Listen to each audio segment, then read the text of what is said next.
Sifter for the ear.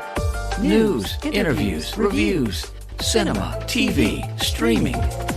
Action! Hi y'all, this is Jerry Williams, aka TV Jerry. The Women in Film edition of the Indie Short Film Series will screen 7 or 8 short films made by women, followed by in-person discussions, Saturday, December 3rd at the Vinegar Hill Theater in Charlottesville. There's a link on the page for this podcast. There was a birthday party they did that I think cost like 20 grand, and we had to completely rebuild it from scratch, exactly the same to match the shots they already got. Some of the shots were from the principal photography and some of them are what we recreated. So if you can't find the difference, then we did a good job. That was Mary Sater talking about working on a reshoot of the HBO hit Big Little Lies. Mary is yet another successful Richmonder in the TV business. Her work as a set designer not only includes the new season of Succession, but the HBO hit Rap Shit and both CW shows All-American and All-American Homecoming. We'll talk about working on those shows and more. Sifter Review of the Week. Confess Fletch on Showtime. John Hamm made his reputation in the drama Mad Men, but his comic chops have been revealed in several shows. This time, he's the star, playing an investigative journalist who ends up accused of murder. He sets out to find the true culprit, turning him into a sort of real investigator. Hamm is wonderfully amusing, with his sly delivery and off-kilter reactions. Writer-director Greg Mottola has penned a witty script and filled the cast with quirky characters. The cooking scene with Andy Mumolo is especially hilarious. The one-liners and extended gags never stop, providing a continuously funny experience that makes it the funniest movie of 2022. By the way, there's one final quick subtle audio gag at the very end of the credits, so be sure to listen for that. I gave Confess Fletch 4.5 out of 5 stars. Mary, thank you for joining us today. Now, you have a mother who is an artist, Ann Chenoweth, and a father who is an actor, Alan Sater, and you're doing a little bit of both. Did their lives influence you into becoming an art director? Absolutely. You know, I had a very fortunate childhood growing up with the two of them taking me to museums and art galleries and plays, just being immersed in the arts. And then when I was going into high school, I was looking at a science career, you know, very different. And they encouraged me in whatever I wanted to do. And I made my way back around to the arts again. And I loved it. I feel like a mix of the two of them, a very happy medium. Well, and luckily they're both successful because, you know, so many people are like, oh, you can't make a living as an artist. But obviously they did, and you can too. Yeah, they did give me the talk about an artist's life, not to discourage me, but just to make sure that's what I wanted. And what did you say? Mom, Dad, leave me alone. I know what I'm doing. Almost exactly. Yeah. Well, you know, you were a smart-ass teenager, right, at that point? Mm-hmm. So what did come first for you, the theater or the art side of it? Or was it just kind of together? I think the art side came first. I drawing as a little kid and stuff like that? Yeah, drawing as a little kid. I did do like summer performing classes and stuff like that. But I definitely, you know, started in the art direction first, taking art in high school. And then I got involved in drama, behind the scenes, eventually doing stuff on stage as well as behind the scenes. But it all kind of happened around the same time. Now, I interviewed David Crank earlier this year, who's a production designer, art director. Actually, he was Oscar nominated for News of the World. And he gave me an explanation of the difference between a set designer, a production designer, and the art department or art director, which of course you're kind of shifting around in this. What was your explanation and how did you get your start in the art direction world? I didn't really know what the hierarchy about the art department in Right. TV and film until I was in it, basically. I went to grad school for set design for theater. At Boston University. Yes. And then I thought, you know, I'll give the TV thing a try. Moved to LA, worked for a producer for a little bit, doing sort of odd jobs. And then I got my first job as an art department assistant. And then you see the inner workings of the art department with the production designer at the head. They interface with the executive producers and the showrunners. And then the art director is the other department head. They manage everyone in the art department, the graphic designer, set designer. That's my current job.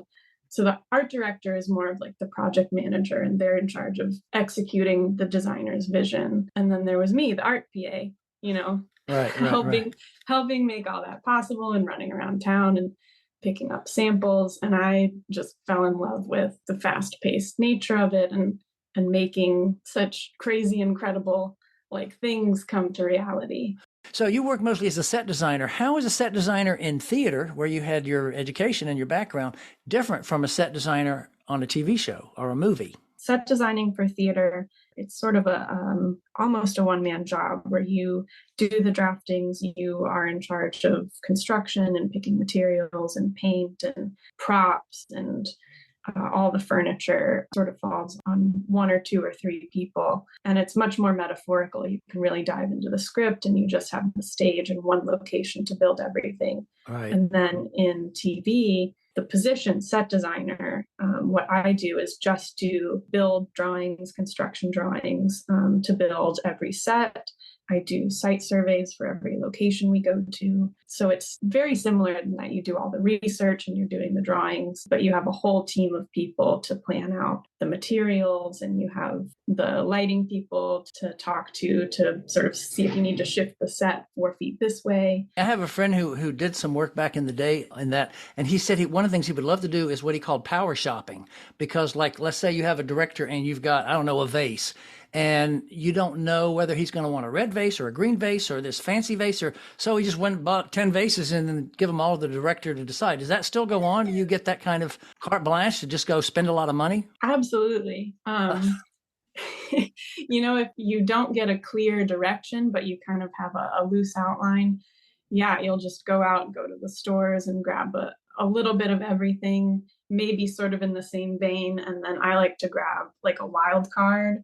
Like if I'm looking for carpet samples, if it's for a masculine set, we'll grab a few like dark browns and blues, and then something like a little bit crazy to show the designer and see if. And how often does the crazy one get picked? Every few times they're like, oh, I hadn't thought about that direction. That's cool. Yeah.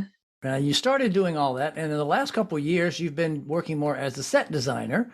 Right now, you're working on All-American and All-American Homecoming. Footnote. All-American and All-American Homecoming are sports dramas on the CW. Tell me a little bit about what's involved in those two and how that came about. I was an art PA on the show You, season 3, and the production designer, Hugh Moody, asked about my interest and about set design. And then he went on for All-American and Homecoming, and he gave me a call a few months later. He was like, hey, I need an art PA. Like, are you available? And I said, actually, I'm trying to put that behind me and move up to set designer. He was like, oh, well, send me your work. I love elevating people and trying to get people into the union. So I sent him some samples. He got permission from the guild. And then we started with season 1 of Homecoming. We had like 5 or 6 weeks to build 6 permanent sets. It was absolute chaos. Wow. Yeah, it was a lot of fun doing a lot of research and a lot of drawing, just building like a college dormitory, hallways and the rooms, common room, a student center, a lecture hall. And this is all on a soundstage in Los Angeles. You weren't doing any location shooting. Exactly. Yeah. All in LA, some locations, but we had to make sure there weren't many palm trees because it had to look like Atlanta. Right. And yeah. which is kind of ironic because Atlanta's such a hotbed of production. I'm surprised it didn't shoot there. But yeah, well, All-American was shooting in LA, and we share a lot of the same crew with them.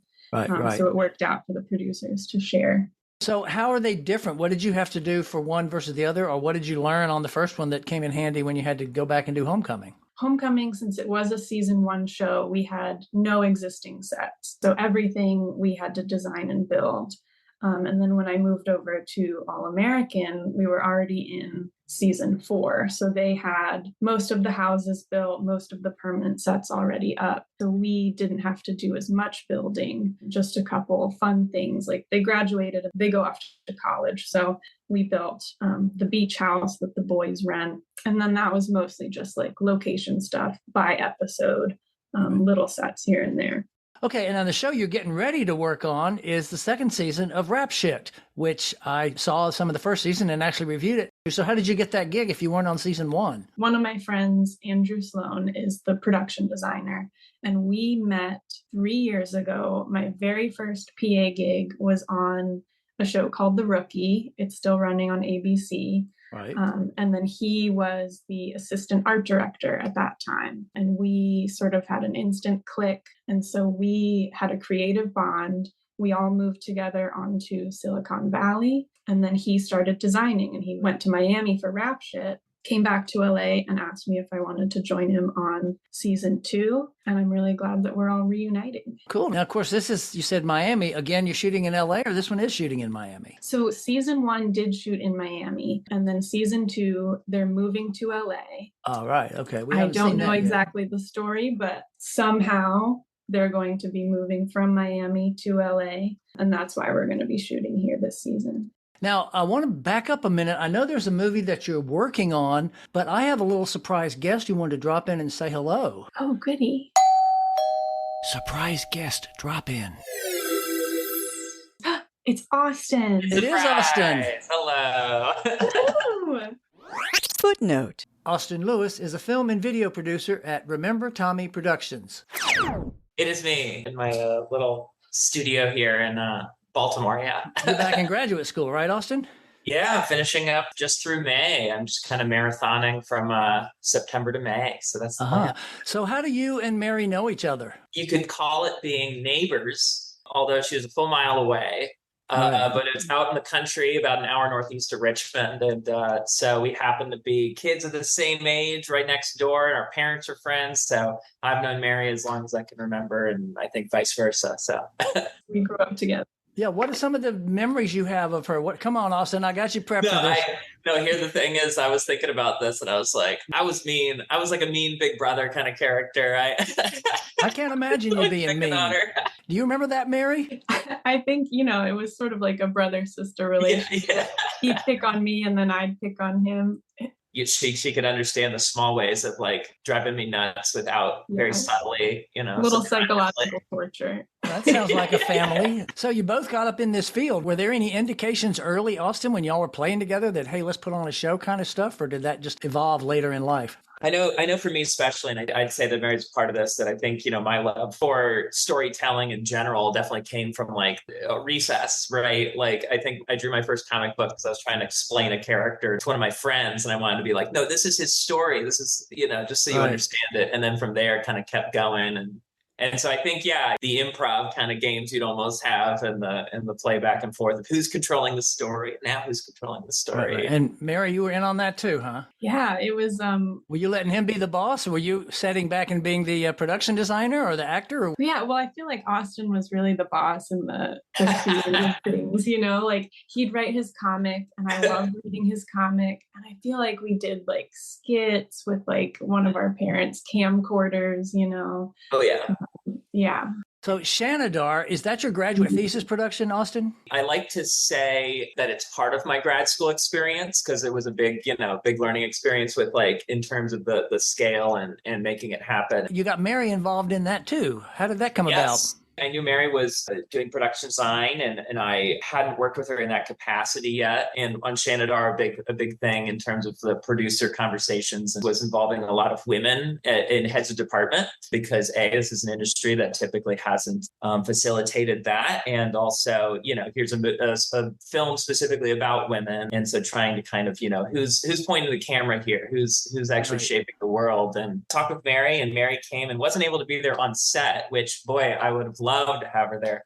But she's busy out in LA. We got her for about 3 days, and we moved all the furniture around. We put all these like fake water stains, and she had multiple versions that like could progress over time. And so, a scene that takes place later into the film has a bigger water stain, and she and her mom painted them, and they looked great. And, we had the tattered curtains, and we figured out like, all right, maybe we only have to buy curtains for half the house because we're not shooting upstairs and downstairs at the same time. So, Save that money. So, Mary, what do you remember about the experience of working long distance with Austin on the movie? It was a great collaborative process. We had Zoom meetings. I read the script and did some research, and then we met with the creative team pretty frequently to discuss what we wanted the world to look like, how we would solve, the problems of we're shooting in an actual house. and it had to look like an apocalypse. We couldn't Oh, wow. damage Okay. the walls. Yeah. So Right. problem solving, how we were going to make it look spare and and cold, and like they had no resources when really all the furniture was going to be piled in the room next door. Yeah. Another thing they wanted to do was use a lot of local artists too. So it's just great to work with, people from my hometown and people in Virginia. And then being able to be there over my winter break to just set up the house, that little whirlwind install, even though they weren't going to shoot for another couple months. But yeah, and then we had a great woman who could stand in as art director on set. Gave her all of my notes, let her fly with it. Since Mary, who planned all this and had the proper measurements and everything for the whole house, so we had a whole bird's eye map, and this big Bible. But really, it was like, all right, here's we had different stages of time moving on and the resources that they have and don't have. There's books on the shelves that eventually things get so desperate they're going to have to burn those for fuel, and so. Deciding what books are up there, making sure that's all consistent, and then handing that off to somebody else. Yeah, right. That's like a real, gargantuan kind of task that she really tackled it with great success. So terrific. Well, Mary, is there anything you want to, since you got Austin on the line here, anything you want to say to him about your relationship over the years or how he's doing in his career? I just admire Austin so much. We've ended up in the same career, almost, but we've taken different paths, and he's made feature-length films and shorts, all on his own producing, and I just think that's so cool. I admire that a lot. Oh, I think it's really, really important to like who you're working with and to know that they work well and that there's somebody that you can depend on. And yeah. Is Shanadar available to be seen anywhere yet, or is it still in post-production? Not yet. We're at the point of the process where it's me and Chelsea and our editor, and we're the only ones really seeing it at this point, and we're having like producer screenings and stuff. I'm still waiting for my cut to review too, not literally review. There you go. Figuratively review. Exactly. Yeah. Thank you for dropping in, Austin. Good luck up there in Baltimore, and I'll look forward to seeing you next time you're in Richmond. Absolutely. Thank you so much. Thanks, Austin. Oh yeah, absolutely. Anytime. So let's pick up with some of the other things. You also were set designer on season 4 of Succession. What did you get to do on that? Because, of course, that's lots of high-end, fancy, rich people. Yes. So Succession, you may know, shoots in New York. Right. They're a New York-based production. Because they're billionaires, they shoot a lot on location. I'd say it's 99% location shoots or location modification. And actually, they technically didn't shoot in Richmond, but they actually were supposed to be in Richmond, and they came and shot some B-roll of the monuments and stuff for the episode where I think they were actually supposed to be in Richmond, but they actually shot it in D.C. Oh, yeah. I remember watching that season and saying, oh, that's the Richmond skyline. They're like driving over the bridge and you see downtown. Yeah. But yeah, so they were going to come to LA and do an episode and a half based in LA. We prepped about 4 weeks. We shot for 2 weeks, 2 episodes, and it was really, wild and crazy to be location scouting billionaires' mansions and oh wow, yeah, stuff you never get to see. Yeah, stuff you never get to see. I can't reveal too much, but it was a lot of fun, and the crew from New York was so nice. You can expect like a show that big to have some egos working on it, but they were actually like very, very nice and humble people. It was a great experience. Good. So that was only while they were out there. So you got to do that, and then they went back to New York and left you behind. Yes. Yeah. Very quick trip. Right. So how did you go from being an assistant to suddenly being a designer? I have a background in theater design. I got my master's. I already knew how to draft, but I didn't really know the TV and film side of things or how exactly it's different from theater. So working as an assistant, just absorbing all the relationships and reading the plans and seeing what information needs to be conveyed, I sort of got a better handle on how to work as a designer and a drafter, and then building up a little portfolio. Every project I'd go on, I'd talk to the designer and tell them my ambitions of moving up and designing. And then maybe they'd give me a little project. Like on Silicon Valley, the designer offered me a project to design the wood patterned wall behind the CEO of the company. So I did the drafting for that. Footnote. Silicon Valley was an HBO comedy about the high-tech computer world. Yeah, and then every project, just trying to get my work in front of those designers and hopefully You mentioned Silicon Valley. Also, HBO, you worked on Westworld. That must have been pretty cool. Yes. So Westworld was just the additional photography for that. So they finished shooting the whole season, cut it all together, and then, the producers watch it and decide they need, a different scene here, rewrite the ending here. So I did a whirlwind 3 weeks on Westworld. Working in TV, you do a lot of, you prep the episode and then you shoot the episode and then you prep the next one while you're shooting the one before.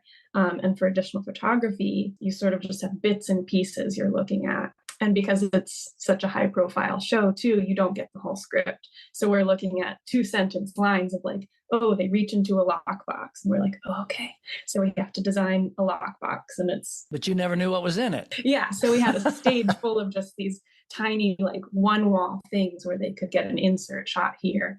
What about you? I watched the first season of that and then I kind of got tired of it. And it got more and more popular, especially when it went to Netflix. What season did you work on that? I worked on season 3. Which was the last season, wasn't it? Yes. Footnote. You was a series starring Penn Badgley, who gets too obsessed with his girlfriends. I think they're working on season 4 right now, and that'll come out in the spring. But they moved over to London, I believe, for that season. Mm-hmm. So that's good. So you don't have to feel bad about them not calling you back because they're not going to be in LA. Yes, exactly. Speaking of LA, Big Little Lies, what did you get to do on that one? Footnote. Big Little Lies was the HBO hit about a group of women in Monterey who get involved with a murder. That was another additional photography reshoot thing. We redid a few sets. There was a birthday party they did that I think cost like 20 grand. And we had to completely rebuild it from scratch, exactly the same to match the shots they already got. I remember the birthday. That was a big birthday. Outdoors, too. And it was one of the kids, right? Yeah. It was sort of disco themed. Yeah, exactly. You're right. Oh, that must have been fun to dip into your parents' clothing. Yeah. Some of the shots were from the principal photography and some of them are what we recreated.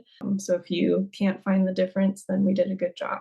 So when you are watching something on TV yourself, how often do you get distracted by, oh, wait a minute, that piece isn't period, it shouldn't be there. Or, oh, why have they got that stupid picture on the wall or something? Or do you get involved in what you're watching? It's a little bit of both. I like to call myself a really forgiving audience member. I very often get wrapped up in a story, especially like movies or shows some people critique. I'm like, oh, I enjoyed it, so it was good. But that brain sort of is always on where I'm like, oh, wow, that wallpaper is an amazing choice. Or, oh, that doorknob isn't exactly period, but I guess it works because we only saw it for a second. Speaking of what are you watching when you have time to sit at home after, I'm sure you have those long 12, 15-hour days. Mm-hmm. What do you come home and watch? Well, I just finished Rings of Power. Is the whole season over already? Yes, yeah. And what'd you think? I loved it. Absolutely loved it. Gorgeously designed. It was beautiful. Building. It really was beautiful. Yeah. Do you think it's as good as it's going to stand up to the Hobbits and the other ones? I think so. Yeah, I think, Amazon's put all their eggs in this basket. They're giving it the budget it deserves. $1 billion. Hello. Yeah. And every frame that you see, you can tell where you are, even if it's only like a 2-second conversation. Right. They put so much thought into every detail. Yeah. And that it comes across. It works. Of course, that show's very visually stimulating. Being that you're an artist yourself, are you usually drawn to visual stuff, or can a story sometimes pull you in too? I'm also watching Abbott Elementary. Oh, that's wonderful. ABC Everybody show. Loves that. Wonderful. So funny. And, it's just an elementary school. It's not a giant, New Zealand landscape, but it is, it's something special, a special show. And I enjoy those too. Well, Mary, I want to thank you so much for taking your time out. I got to meet you actually just about a week ago at a 1708 opening, tracked you down, and I know you're getting ready to go work on Rap Shit. So I want to thank you for squeezing us in before you go to work, and good luck on the show. Yeah, of course. Happy to be here. Thanks, Jerry. Richmonder Mary Sater has worked on numerous TV shows as a set designer, most recently for the new season of Succession, the HBO hit Rap Shit, and both CW shows All-American and All-American Homecoming. There's a link to her website on the page for this show at tvjerry.com. Coming soon. In theaters. The Fabelmans, Steven Spielberg's autobiographical coming-of-age story. Glass Onion, a Knives Out mystery. Netflix is doing something newish for this sequel to Knives Out. It'll play in theaters starting November 23rd, but won't be on Netflix for a month. Devotion. Jonathan Majors and Glenn Powell play Navy fighter pilots during the Korean War. Strange World. The latest animation from Disney takes a family for an adventure. Bones and All. Timothée Chalamet is back with his director from Call Me By Your Name, but this love story revolves around people who eat human flesh. TV and streaming. Wednesday on Netflix features the teen from the Addams Family in her own coming-of-age series, and 4 of the 8 episodes were directed by Tim Burton. Welcome to Chippendales on Hulu. Kumail Nanjiani plays the man who created the male dancer phenomenon. Goodnight Opa on Amazon Prime, a documentary about Opportunity, the Mars rover that ran for 15 years. Pitch Perfect Bumper in Berlin on Peacock. Adam Devine recreates his role from the franchise and takes it to Germany. Criminal Minds Evolution on Paramount is the revival of the police procedural series that ended in 2020. Guardians of the Galaxy Holiday Special plays on Disney. That's it for this week. You can subscribe to this podcast on most of the major services. Just go to tvjerry.com, click on the podcast link, and there it is. Next week, we're going behind the scenes of one of Richmond's biggest events. This is Jerry Williams. Thanks for listening. For more Sister, including literally thousands of reviews, Visit tvjerry.com. That's a wrap.